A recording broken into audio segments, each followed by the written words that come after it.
Oh man, this camera is killing me tonight. I haven't had this much trouble in a long time, but this is the 4th time I've filmed this, so please bear with me. I might be a little bit grumpy. Now, I'm going to start off this week by talking about a package video that I shot here a couple weeks ago. And normally when I get a package from a fellow YouTuber, I'll put it in a pickup video because I generally get more views in the pickup videos than I do in the package videos.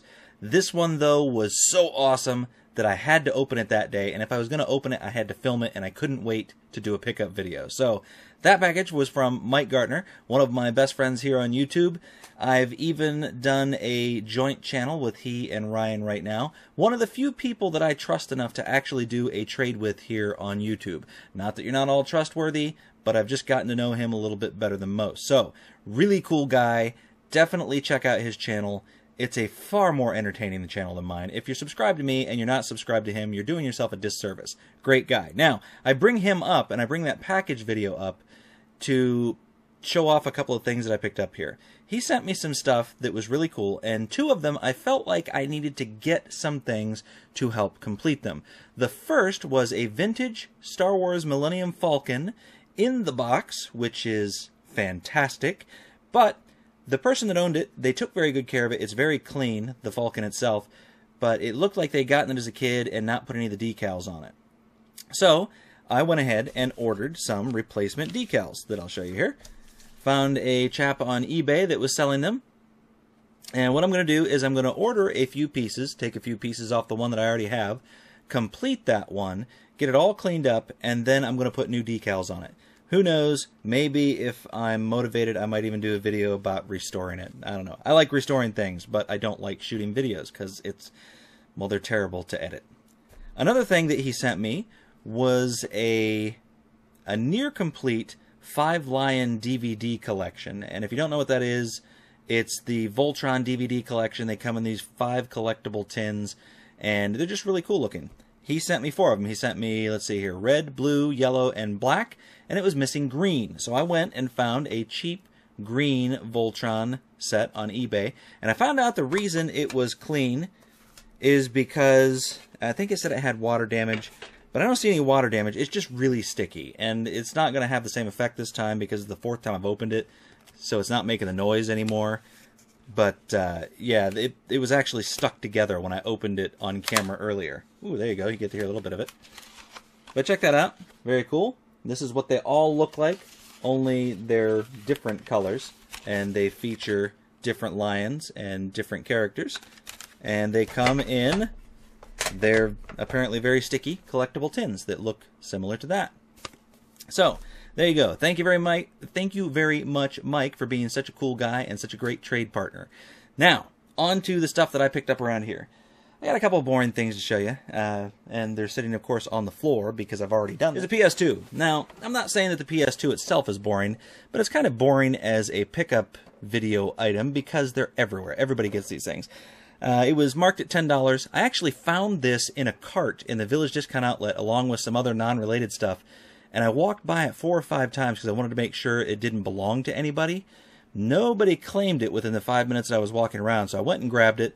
It was 50% off for what reason I cannot remember. Village Discount Outlet, they do weird 50% off sales, or they do 50% off sales for weird reasons, I'll say that. So this was $5. It has the network or hard drive adapter on the back. I thought it felt heavier than normal. I thought there might be a hard drive in there, but when I got it home and popped it off, no such luck. It was just my imagination, not really heavier. Also, another boring item, I picked up another Nintendo 64 game cartridge holder. Holds 24 game cartridges in here. And this is the 3rd full-size one I have. I also have another one that holds 12, and I've got enough games to fill them all. Nintendo 64 collection has been growing faster than I would have expected, especially recently. I've been finding all kinds of Nintendo 64 games. Finally, some actual games. First thing I'm going to show you is a PC game, and honestly, I picked it up just because it looks cool. It's Double Dragon 3 for the PC. I don't know that I will be playing this one. If I can get it to work, it looks really cool. The characters are very, very detailed on there. I'd be interested to see how well it plays. But yeah, I think it was $1. There's no sticker on it anymore, but I'm pretty sure that's what I paid for it. And I bought it because it was cool looking. I also got some Nintendo stuff, and I'll start off showing you this.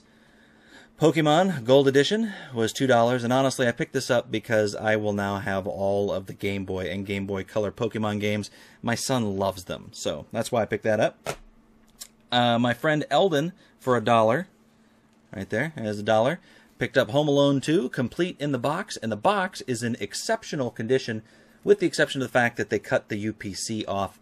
Why they needed to have the original UPC for registration back then, I don't know, but there's an interesting story behind this. He took this up to the register. The girl saw it and said, this is not a movie, because, you know, movies are $1. This is a video game. So she calls the manager up. Eldon's thinking that they're going to say, you know, you have to pay the video game price for it, and they're going to raise the price. He argued and said, no, I think you should still give it to me for $1. The clerk says to the manager, you know, how did these get mixed up? And she says, I don't know how they got mixed up. Normally we throw away the boxes. They're throwing away video game boxes. How irritating is that? What the hell is wrong with you people? Don't throw these away. I will pay more for a game in the box. Why are you throwing them away?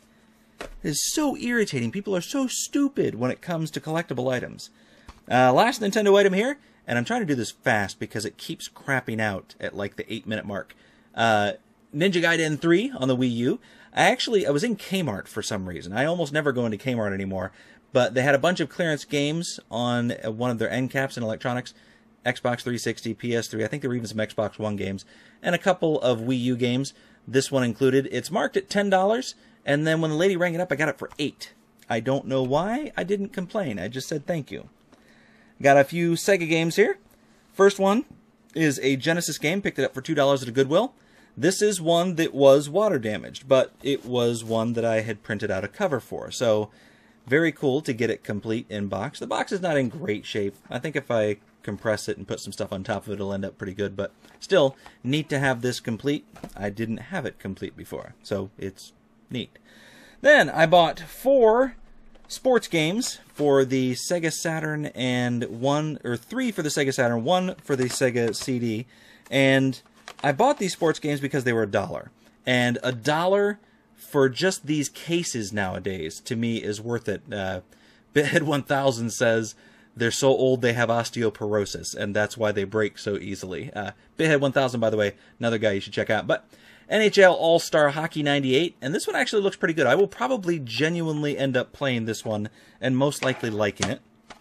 Also, got 3D Baseball, which does not look like a good game. Quarterback Attack, that does not look like a good game. It's got, I don't know if it's full motion video or just digitized actors. I'm sure it won't be good though. And finally, NFL's Greatest, San Francisco versus Dallas, 1978 to 1993, which looks like just another crappy 90s football game with full motion video in it. Now, for my favorite pickup of the week, I got for, what was this, 20 bucks? I think it was 20 bucks. Totally worth it to me. Some Atari remote control wireless joysticks. I have wanted these for ages. I've tried negotiating for them several times at various locations. The last time being on video when I was in Wisconsin for the Midwest Gaming Classic. We went into a video. I told you. Right around 8 minutes. It ended up being like 8 minutes 50 seconds that something went wrong. Stinking computer tonight is killing me. But anyway, it stopped recording audio, so now I'm doing a voiceover. I was going to open these up and show them to you guys because I thought they were kind of cool. Those that already have them aren't really going to find this interesting. Those that don't collect for the 2600 won't care, but it's kind of a cool piece of kit. At least I think it is. Anyway, you plug the power adapter into it, and then you plug that other end into the 2600, and you plug the controller ends into the 2600, and you extend the antenna, and then the controllers themselves look like Atari 2600 controllers with a piece glued onto the bottom that I'm going to show you right there, and there's an antenna on it. Now, what's cool about this is the range is fantastic. Since it's not infrared, you don't have to be aimed directly at it, and you can be quite a distance away. I can actually play games on my television with these, which is about 30 feet behind me, from the desk. So if you can see the game from that far away, you can play it. And then I open it up here and show you that it uses 9-volt batteries. Terribly interesting. I do comment on the fact that it's kind of hard to find 9-volt batteries nowadays. They're not sold everywhere. Seems like since the 80s, they've sort of fallen out of fashion. So, I'm not going to bore you with any more voiceover. Thanks for watching. Catch you guys later.